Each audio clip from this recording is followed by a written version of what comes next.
네, 이번 시간에는 지난 시간 고려시대의 떡까지 말씀드렸는데 조선시대와 떡 그리고 그 역사 문화에 대해서 말씀드리도록 하겠습니다. 우리는 그 조선시대 하면은 우리 역사에는 고조선과 또 조선이 있었는데 이름이 두 번 반복되죠. 그래서 옛조선을 고조선이라 하고 단군조선이라고 합니다.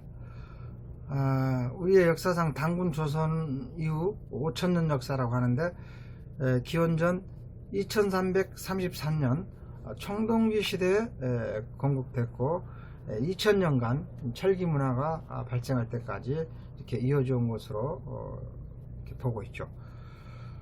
단군조선은 그 재정일치의 정치체제를 갖추고 재래 등이 존재한 그 사회로 이렇게 보고 있는데 떡이 주식이었을 것으로 추정을 하고 있습니다. 이어서 그 이만조선이 있는데 이만조선은 BC 194년부터 BC 108년 사이를 말하고 철기시대에 이렇게 된 조선을 구분합니다. 그래서 단군조선, 이만조선 그리고 지금 말하고자 하는 조선은 조선왕조로서 이시조선 이렇게 또 표현하고 합니다. 조선시대에는 우리나라에서 떡이 가장 그 전성기를 맞이한 그런 시대라고 할 수 있겠습니다. 떡은 그 혼례, 빌례, 제례 등 각종 행사와 대소연의 필수적인 음식으로 자리 잡았고 농업기술과 음식의 조리 및 가공기술이 발달하여 식생활 문화가 향상된 시기로 떡의 전성기다 이렇게 할 수 있겠습니다. 조선은 고려와는 달리 억불 숭유 정책이 떡 문화에 큰 영향을 미칩니다.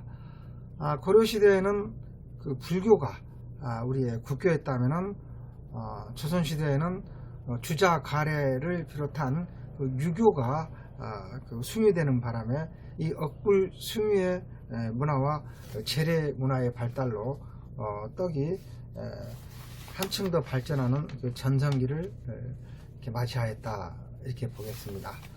그래서 떡은 궁중과 반가를 중심으로 더욱 사치스럽게 발전하였고 각종 조리서에 등장하는 떡의 종류만도 무려 198가지에 이르고 사용된 재료의 가지수도 95가지나 되는 것으로 이렇게 지켜되고 있습니다.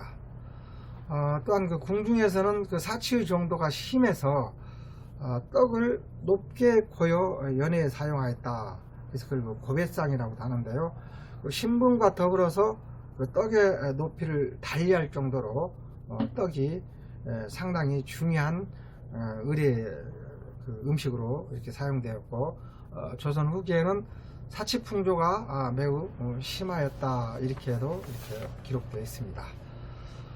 문헌을 한번 살펴보겠습니다. 1161년 그 도운대작은 우리나라 식품 전문서로서 가장 오래된 책으로 이렇게 자병 등 19종류의 떡이 기록되어 있고요. 또 최초의 한글 조리서인 1670년 음식 지미방에는 서기편법, 밤설기법, 전화법, 빈자법, 잡과법, 상화법, 중편법, 섭산삼법 등 8가지 이 법이라는 것은 만드는 걸 말하겠는데요. 떡 만드는 방법이 수록되어 있기도 합니다. 또한 1740년에 수문사설에는 오도증, 당시 말은 오도증이지만 지금으로 말하면 시루미시 되겠죠. 떡을 만드는 도구도 나오고 석치방편에는 떡이 병으로 표시되어 있고 우방이라는 토란병과 사삼병이라는 유병인 더덕떡이라는 새로운 떡이 나오기도 했습니다. 1815년에 만들어진 귀합정서에는 떡이라는 한글 표현이 최초로 등장한다고 하죠. 이 석탄병의 유래에 대해서 적고 있는데 삼킬석자 에석할탄자 떡병자에서 맛이 차마 삼키기 안타까운 거로 석탄병이라 한다, 이렇게 소개하고 있습니다. 그 맛만 있는 게 아니고 또 모양도 또 이렇게 아름다워 가지고 삼키기가 아깝다. 이름이 참 아름다운 이름이죠. 위에도 백설기, 혼돈병은 두텁떡, 오늘날 두텁떡의 또 다른 그 형태라고 할 수 있겠습니다. 복룡초화고, 도행병, 무떡, 희단가오, 신과병, 토란병, 송기떡, 서여향병, 서기병, 상화, 밤조악, 대추조 등 27종의 떡 이름과 만드는 법이 기록되어 있습니다. 그래서 1815년 귀합청서는 우리 떡과 관련한 조선시대의 문헌 중 가장 소중한 자료로 이렇게 많이 인용되고 있습니다. 다음은 이제 근세나 다름없는데요. 1916년에서 1917년 그 조선 세시기는 12달로 나누어 각 달마다 먹는 음식을 기록하고 있는데, 이 12달이라 하는 것은 이제 24절기로 또 나눠볼 수가 있는데, 그 절기별 떡이 각기 다르다, 이렇게 해서 기록하고 있습니다. 위 외에도 많은 문헌들이 있는데, 보시다시피 음식 지미방, 음식보, 중보살림경제, 임원수깁 16지, 동국세시기, 음식방문, 시의전서, 부인필지, 음식 만드는 법, 분학해동, 옹이잡지, 주방문, 술 빚는 법, 요록, 조선무쌍 신식요리제법, 조선요리제법, 시의방, 간편 조선요리제법, 조선요리 등 우리나라 음식 만드는 법, 이조 궁중 음식연예고, 규건요람, 조선상식, 성호사설, 열양세시기, 음식법 등 다양한 기록이 남아 있습니다. 그 중에서 이제 가장 중요한 게 이제 음식 디미방, 1670년에 만든 음식 디미방과 귀합청서라고 이렇게 여겨집니다. 그래서 조선시대 떡의 유래와 조리법을 소개한 귀중한 자료로 평가되고 있고, 대표적인 떡류로는 당시 설기류, 시르떡류, 신은떡류, 전병류, 경단 단자류, 기타 송편, 증편, 이렇게 소개되고 있습니다. 조선 시기의 떡에 대해서 좀 생소한 이름도 있지만 한번 그 종류별로 이렇게 말씀을 한번 드려보겠습니다. 조선시대에 등장하는 떡으로 지금은 사라진 떡도 있습니다만, 설기류에는 기존의 백설기에 밤, 쑥, 감, 석탄병, 잡과점 설기, 잡과꿀, 설기자 빼겠습니다. 도행병, 꿀설기, 서기병, 괴병, 무떡, 송기떡, 승검초, 마구, 복룡초하고, 상자병, 산삼병, 남방 감저병, 감자병, 기단가오, 유고 등 여러가지 석탄병을 포함해서 이렇게 있습니다. 앞서서 말씀드렸습니다만, 그 석탄병은 원래 그 고려시대에 감설기가 발전한 것으로 맵쌀가루에 감가루와 대추가루, 밤, 귤병, 계피가루, 잣, 꿀 등을 섞어진 떡으로 아주 그 유명한 떡이 되겠습니다. 다음은 그 시루떡류를 이렇게 보면은 팥, 콩 시루떡 외에도 무 시루떡, 꿀찰편, 그 다음에 청의 매 시루떡, 그러니까 쑥 맵시루라고 볼 수가 있겠죠. 녹두편, 커피팥 녹두 시루떡, 깨찰편, 적봉령편, 승검초편, 호박편, 두텁떡, 혼돈병, 송피병, 찰시루떡, 각색 찰시루떡, 잡과고, 신과병 등이 있고, 이 중에 무시루떡은 귀합청서에 반드시 찰가루를 섞어줘야 풍미가 있다, 이렇게 표현하기도 했습니다. 두텁떡은 왕가의 떡으로도 이렇게 알려지기도 했는데요. 그건 떡 중에 왕이라고도 알려지는데, 찹쌀가루를 쪄서 유자청 등의 소를 넣고 볶은 팥가루 고무를 얹어 찐다, 이렇게 되어 있고, 혼돈병은 찹쌀가루, 승검초가루, 후춧가루, 계피가루, 건강꿀, 잣 등으로 두텁떡과 비슷하게 만든다라고 기록되어 있습니다. 다음은 이제 치는떡류인데요. 인절미가 그 대표적인 떡이 되겠습니다. 인절미에 대한 역사는 잠시 후에 이렇게 다시 한번 살펴보겠고요. 쑥, 대추, 당귀 인절미를 비롯해서 찹쌀을 쪄서 칠 때 다양한 부재를 넣어 만들었고, 찹쌀 외에 기장조 인절미 이런 것도 다양하게 개발되고 있습니다. 재료에 따라서 인절미를 많이 응용한 것이죠. 다음에 흰 떡류로 삼병, 환병, 골무편 등이 있고, 절편도 부재료를 달리해서 쑥, 수리치, 송지, 각색절편 등이 있었고, 계피떡도 이때 음식 방문에 송기절편 만드는 법과 함께 소개되고 있다, 이렇게 되어 있습니다. 다음에 전인데요. 전도 지질이 전이지만 떡에 속했습니다. 그래서 찰수수 전형에 더덕, 토란, 산약, 서여향, 유병, 병자를 붙였죠. 권전병, 송풍병 등 다양한 재료의 전이 됐고요. 개발됐고, 화전과 빈자병도 이 시대에 떠오른다는데, 빈자란 녹두 부침전을 빈자병이라고 합니다. 화전이란 이제 꽃전이 되겠죠.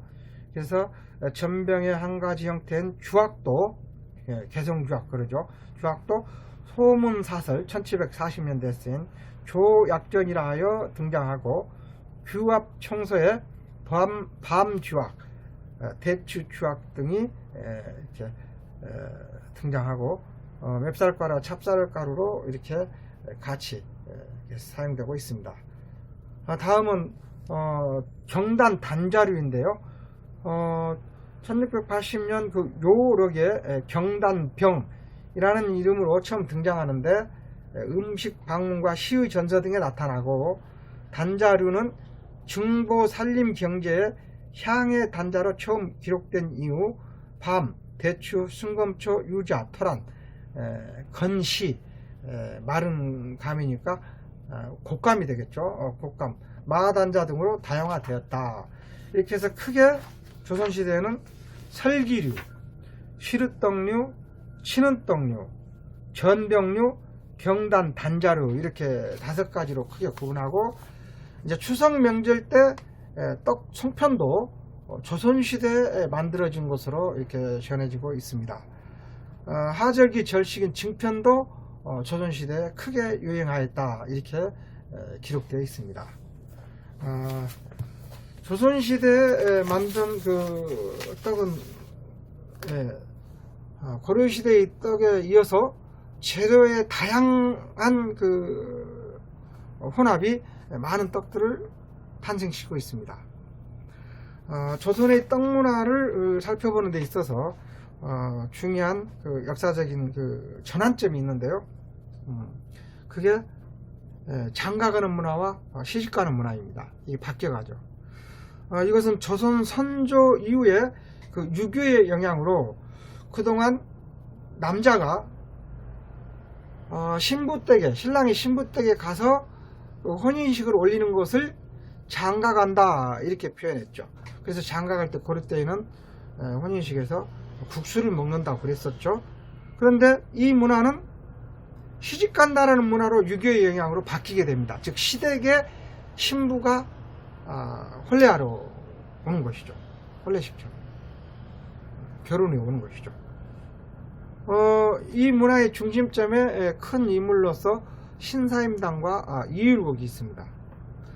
그러니까 신사임당의 남편인 이율곡의 아버지가 무남동녀인 신시댁 신사임당과 결혼하기 위해서 신사임댁에 가게 됩니다.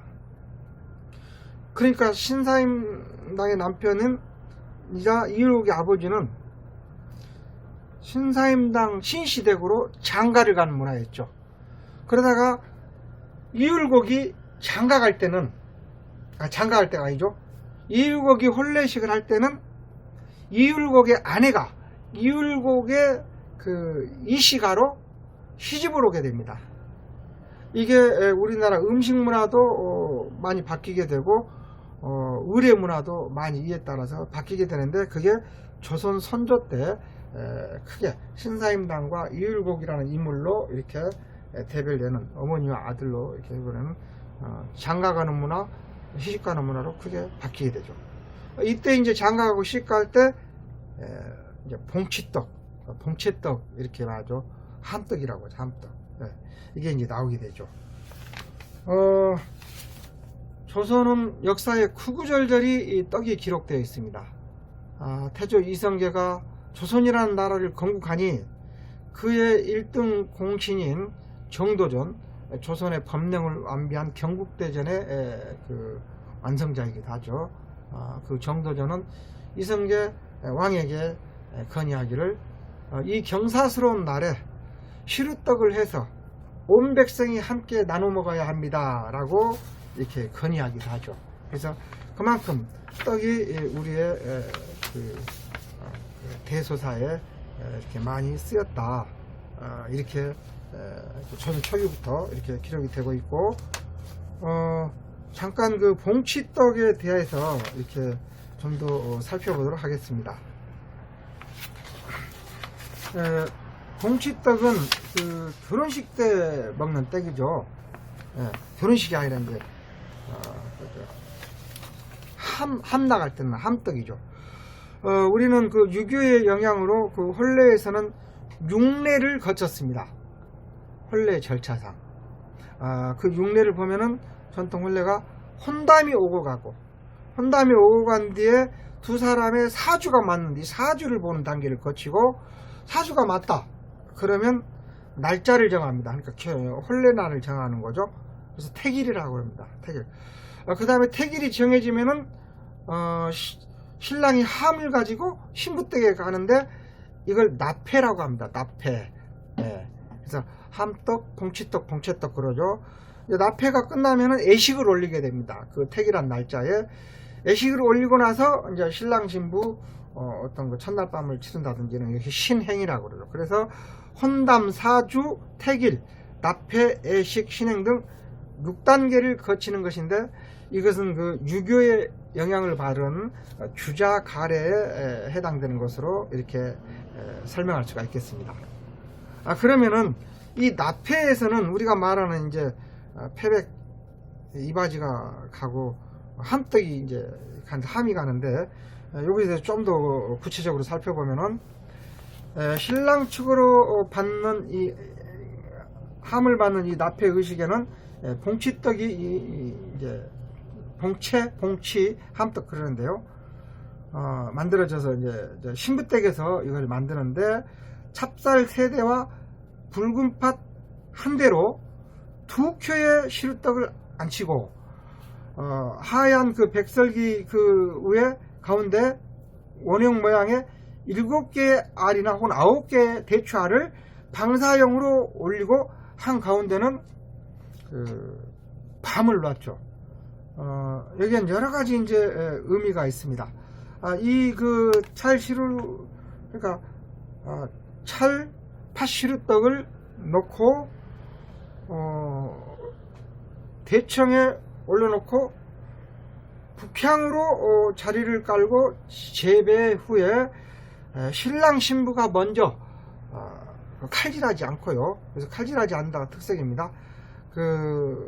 먼저 먹고 그 다음에 남은 가족들이 나눠 먹는 이런 의식을 했습니다. 그런가 하면은 이 혼례날 당일에는 달떡과 색떡도 올려놓는 등 여러 가지 이제 그 의미 있는 떡을 했는데, 달떡은 둥글게 빚은 그 절편으로 21개씩 쌓아 올렸다고 해요. 그래서 이제 보름달처럼 가득 채우고 원만하고 둥글고 밝게 행복하게 살라는 그런 의미도 있고, 절편으로 오색 절편으로 암수 닭을 이렇게 만들어서 신랑 신부를 상징하기도 했고요. 여러 가지 이제 의미가 있는데, 특히 이제 함떡이 매우 중요한 의미를 갖고 있습니다. 대추알 7알과 밤알을 넣는 것은 당시에 그 남아 선호 사상으로 7명의 남자 아이와 1명의 딸을 낳아라 뭐 이런 의미도 있다고 하는데요. 남자 선호 사상이 예전에도 강했었나 봐요. 그런 의미를 담고 있고요. 여기서 북향 재배, 이게 이제 조금 살펴보면 우리나라는 북을 윗어른, 조상, 이렇게 그 큰 의미로 이렇게 윗분 이렇게 상징하고 있습니다. 북에 대해서 이렇게 북향이라는 말이 이제 자주 우리나라 이제 북망산이라는 말도 있고 그러는데요. 우리나라는 전통적으로 백두산을 통해서 백두산 천지를 통해서 하늘로 돌아가신 종에 올라간다, 승천한다, 이런 그 전래되는 믿음을 갖고 있습니다. 이것은 고구려 시대에서도 많이 드러나는데요. 고구려에서도 우리 남쪽에 있는 사람들은 북쪽을 향해서 재배했습니다. 그리고 고구려 영토는 당시 한강 이북부터 랴오허강 동쪽까지로 이렇게 역사는 기록하고 있는데, 일설에 의하면 지금의 중국 수도인 베이징 북경에서도 고구려의 영토였던 그 그릇들이 확인된다고 합니다. 불고기란 고구려 시대 이후에 저희 나라 문화가 된 걸로 기록이 되어 있는데요. 어느 나라나 자기 상품을 만들면 메이드 인 코리아 이런 것처럼 메이드 인 재팬, 차이나 이런 식으로 메이드 인 이런 걸 이렇게 기록을 합니다. 그런 것처럼 당시에는 이제 이런 표현을 넣고 질시루나 솥, 무쇠솥 이런 데 보면은 밑에 샤프가 그려져 있습니다. 그 샤프는 한문으로 말하면 우물정자입니다.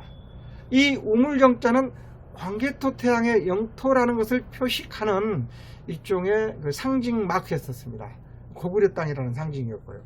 그래서 역사가들은 그 우물정자가 어디에 분포되어 있나를 놓고 고구려 영토가 어디까지였다라고 이렇게 추정하기도 합니다. 그러면 그 샤프가 무엇을 상징할까요? 바로 백두산 천지를 상징적으로 상징합니다.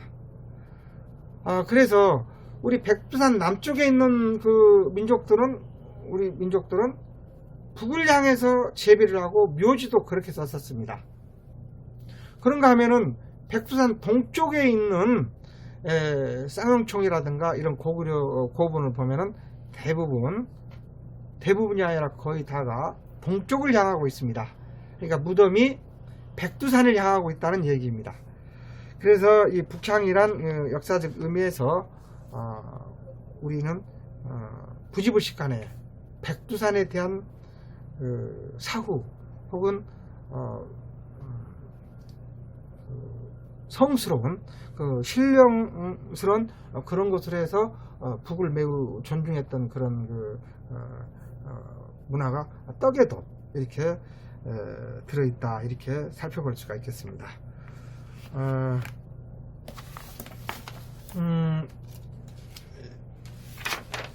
이번에는 그 인절미, 우리 역사상 가장 큰 그 역사가 이 인절미 안에 포함되어 있습니다. 그래서 이제 그 인절미라는 이름이 어떻게 탄생했는가, 여러분도 잘 아시겠지만 다시 한번 좀 구체적으로 살펴보고자 합니다. 인절미는 조선 인조왕 때 붙여진 발견된 떡입니다. 그래서 이제 말씀드리자면 인조는 조선 최대 자체 내부 반란이었던 이괄의 난을 피해서 1624년 6일간 공주로 피난을 가는 과정에 공주 우성면 목천리 근처 임시댁에서 콩고물에 묻힌 떡을 진상한 바, 왕이 시장아참에 영겁 후 이를 먹고 맛이 있구나, 그런데 떡은 모양인데 대체 이름이 무엇이오? 라고 측근들에게 물으니 아무도 답을 하지 못했습니다. 그래서 떡 이름이 있을 텐데 아무도 모르니 그거 참 기이한 일이오. 근데 이 떡은 어느 댁에서 만들어 왔어? 라고 물으니 옆에 있는 어점 내시가 이르기를 임시 댁에서 만들어 진상했습니다 라고 답하니 왕이 한동안 생각에 잠기듯 하더니 임시라 그거 참 맛이 절미로구나 라고 해서 이때부터 임시가 진상했던 떡이라 해가지고 임절미라 부르게 되었고, 세월이 흐르면서 임절미 발음이 편하게 인절미로 바뀌었다. 이렇게 역사는 기록하고 있습니다. 저는 이제 임씨가 만들어 진상한 떡, 임씨가 만들어서 진상한 그 절미, 절미라 하는 것은 기가 막힌 맛이란 뜻이거든요. 절세, 가인, 절경 이러는 것처럼 감탄한 의미죠. 임씨가 만든 감탄할 만한 맛, 그런 뜻입니다.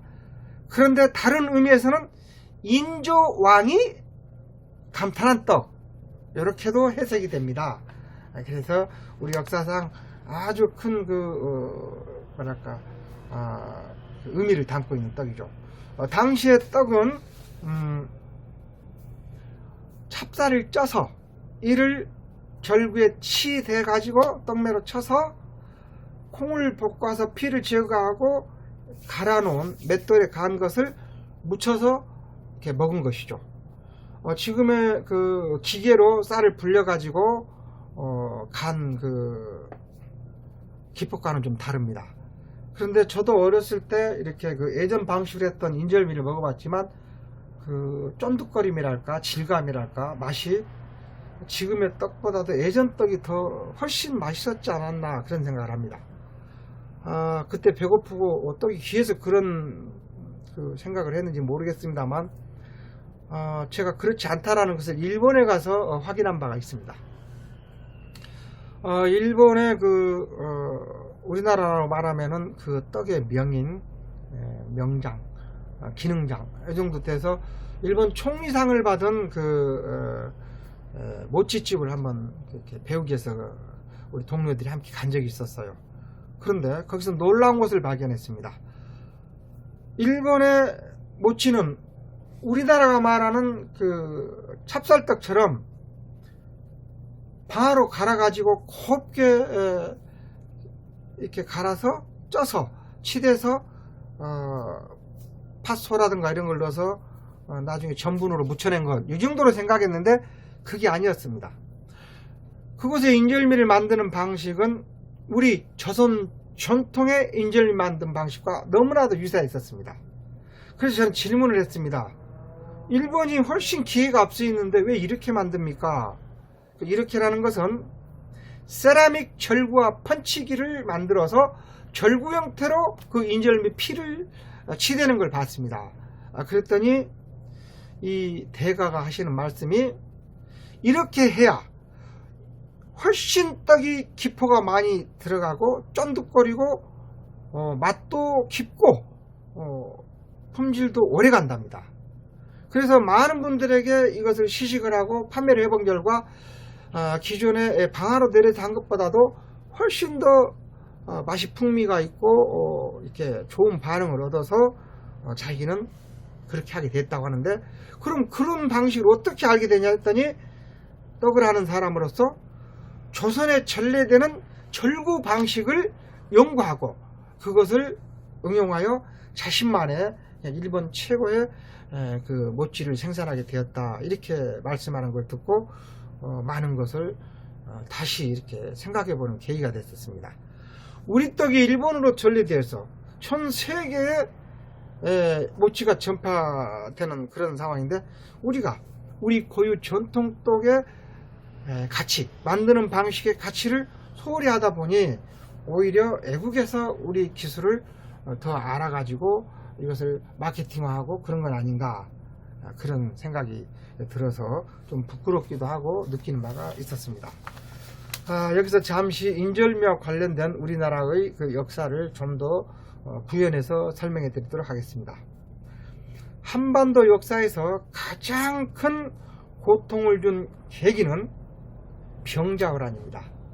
이 병자호란의 한 중심에 있었던 왕이 바로 또한 인조왕입니다. 그렇다면 윈조는 왜 이괄의 난을 맞이했을까요? 역사상 가장 큰 그런 난인데요. 왕이 한양 도성을 비우고 도망간 역사상 유일한 가장 큰 난이 이괄의 난입니다. 그러면 이괄의 난은 어떻게 일어났느냐? 그것은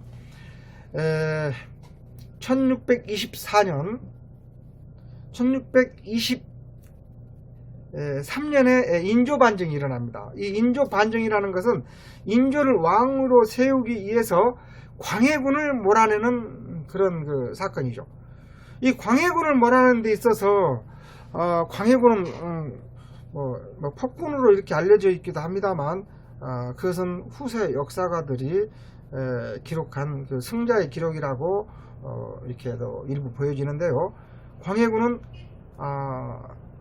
폭군일지는 모르겠습니다만 당시 청나라와 굳이 말하면 금나라죠. 후금이니까 나중에 후금이 청나라가 됐으니까 명나라와 청나라 사이에서 등거리 애교를 펼친 사람이었습니다. 등거리 애교라 하면 명은 지는 태양, 후금은 떠오르는 태양이 되다 보니까 이 등거리 애교를 하지 않는다면 조선의 안위가 이대로웠기 때문에 광해군은 이 등거리 애교를 취했는데 명나라로부터 임진왜란 도움을 받고 이렇게 명을 숭배하던 그 서인의 무리들은 명을 친명이죠. 친명정책, 배금, 금나라를 멀리하는 이런 정책을 썼었는데 광해군 들어서 이렇게 등거리 애교를 하는 것에 매우 많은 불만을 갖고 있었죠. 이런 배신행위다. 사대부로서 할 짓이 아니다. 이렇게 생각을 했던 거죠.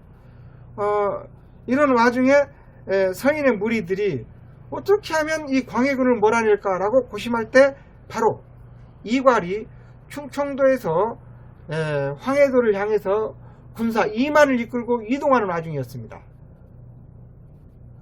함경도 병마사로 부임이 돼가지고 가는 와중이었죠.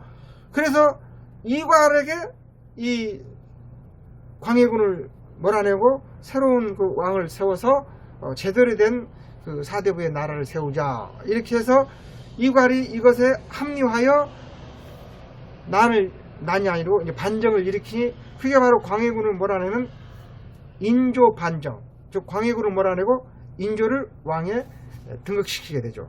그러니까 어찌 말하면 인조는 매우 슬픈 왕인데 서인에 의해서 옹립된 지금 바지저고리 그런 왕이라고 이렇게 해야 되겠습니다.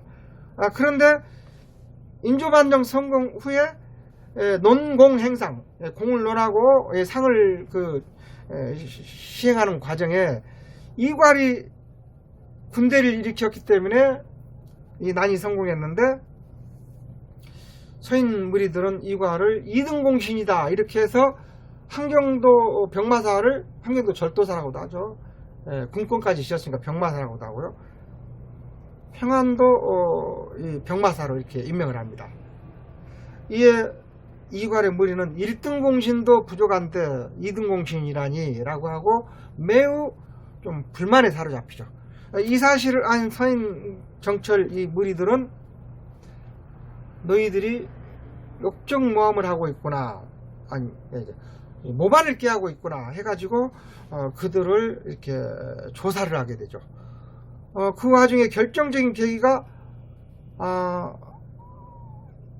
이 이괄의 아들을 이 한양으로 압송하려는 그 사절단이 특수 뭐라고 합니까? 임금이 조정에서 파견한 그 신하들이 도착을 하게 되죠. 군인이. 그런데 이괄은 2등 공신도 억울한데 아들마저 가서 잡아 죽이려 하다니 이는 용서할 수 없다 해서 그들을 모두 죽이고 이만의 군대를 이 한양으로 향하게 하니 인조가 사상 초유의 한양을 비우고 공주로 도피하는 과정에, 피난가는 과정에 이 인절미가 탄생하는 겁니다. 그리고 나서 이제 인조는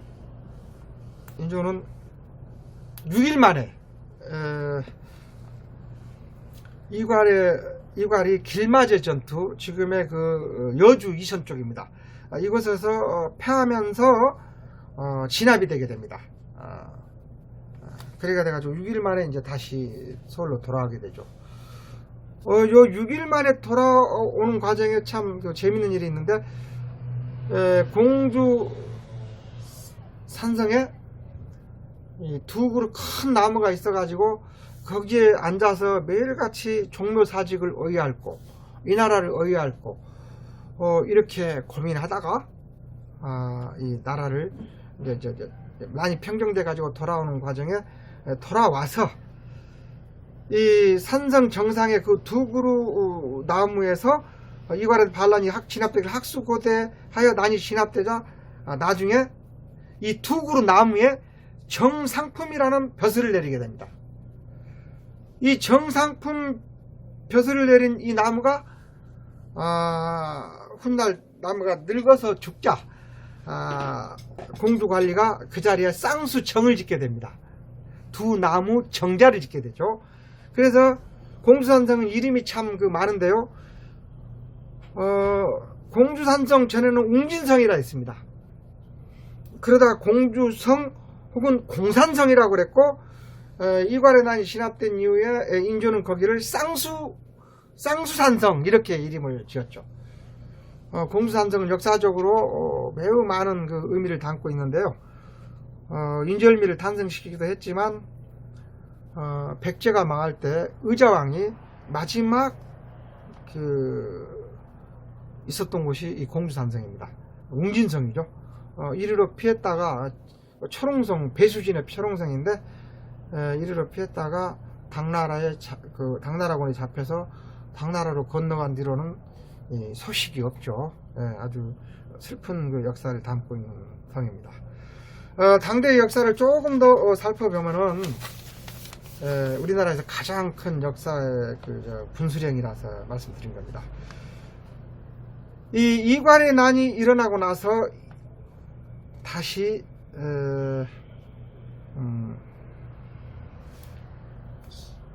3년 뒤에 정묘호란이 일어납니다. 이것은 이제 정묘호란은 후금이 그러니까 청이 되기 전이죠. 후금에 누르하치가 있으니까요. 후금의 누르하치가 청태조죠. 후금이 워낙 새로운 국가로서 강성해졌는데 서인 무리들이 친명 배금 정책을 씀에 따라서 형으로서 자기를 애우대라 이렇게 조선에 요구하는데 조선은 이를 끝까지 이제 거부하게 되죠. 그래서 정묘호란을 일으키게 되는데 이제 이 정묘호란에 우리 조선군이 상당히 많이 이 오랑캐군에 포함되어 있었습니다. 어떻게 해서 그랬을까요? 광해군은 명나라가 청나라로부터 명나라를 지키기 위해서 조선군 파견을 요청할 때 약 8천여 명의 조선군을 파병합니다. 그런데 광해군은 그들에게 신신당부합니다. 여러분의 목숨을 소중히 여겨서 서로 전투가 일어나더라도 싸우는 척 하면서 이렇게 적극적으로 몸을 잘 추스리라 하는데 나중에 금이 워낙 강하니까 이 광해군이 파병한 이 군대마저도 이렇게 금나라에 투항하기도 하고 그러는데요.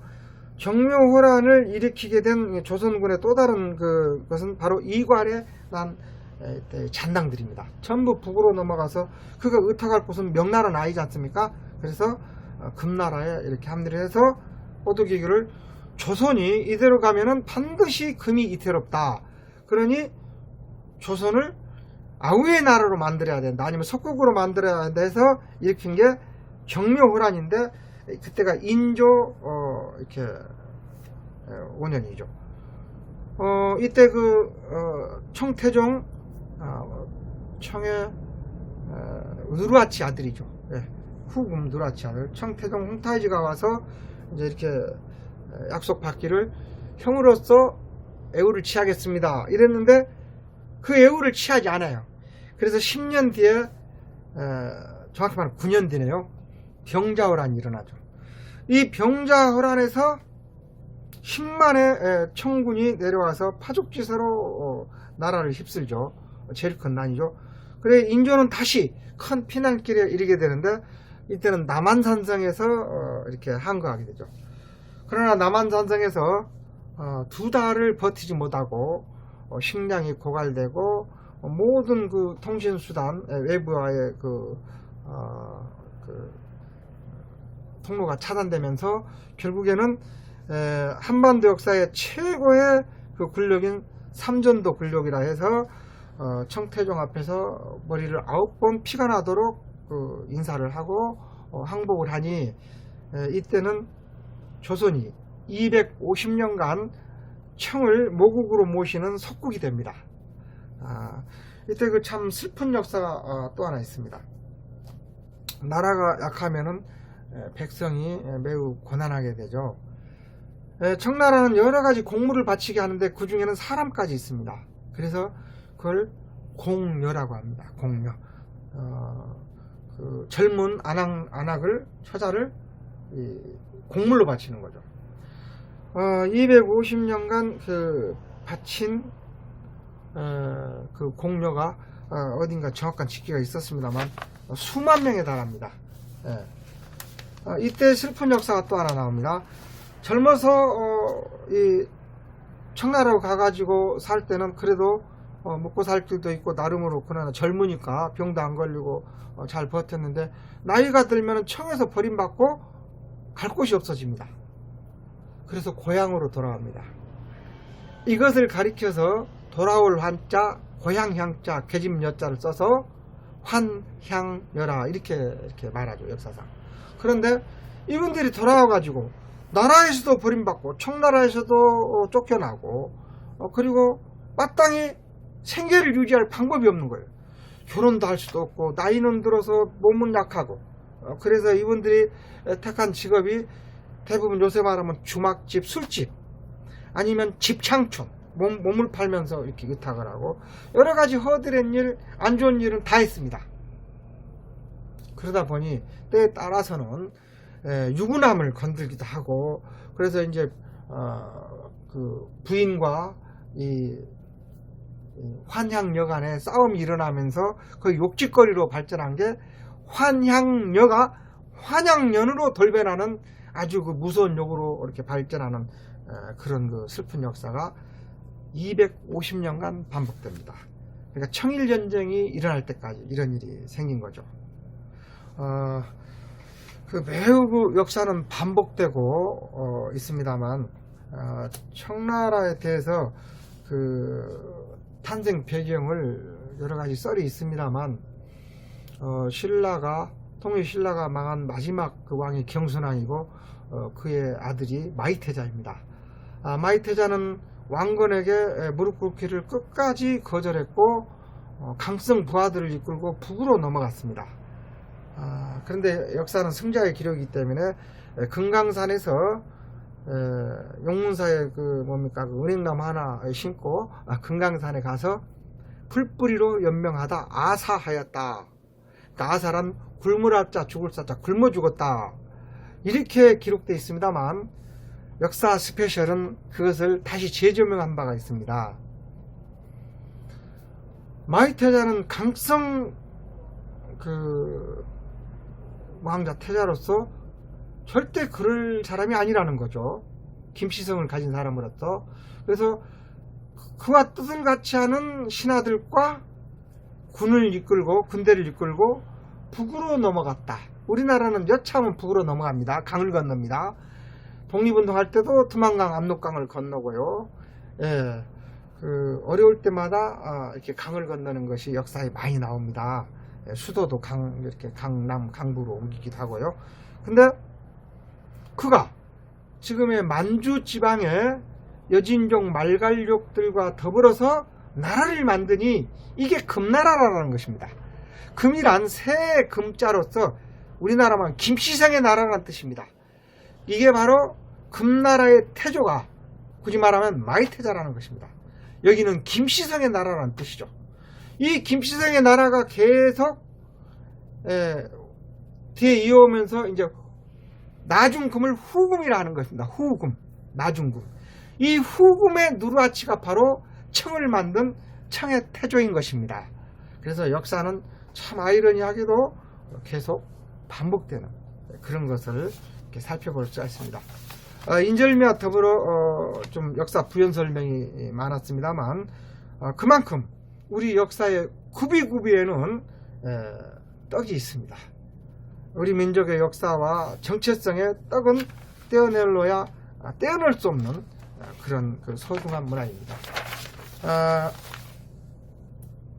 우리나라의 속담과 격언에 가장 많이 등장하는 단어가 떡이기도 한데요. 떡은 이름절, 외자지 않습니까? 밥, 떡, 죽, 불, 물, 땅, 또 생명과 관련된 숨, 간, 이렇게 손, 발 이런 것처럼 생명과 직결되고 가장 소중한 단어는 우리나라는 외자로 썼습니다. 떡도 바로 외자입니다. 그리고 우리나라 속담과 격언에 대해서 가장 많이 등장하는 단어가 떡이라는 것은 어느 민족이나 가장 많이 등장하는 단어가 그 나라의 그 민족의 정체성을 담고 있는데 바로 우리 민족의 정체성을 떡이 담고 있다. 물론 큰 덕에서 유래하였다는 한문의 그 덕을 정설로 받아들이긴 합니다만, 덕 자체가 크다라는 의미고 나눔이라는 의미인 것처럼 우리나라는 나눔의 민족이고 그 정체성을 갖고 있다.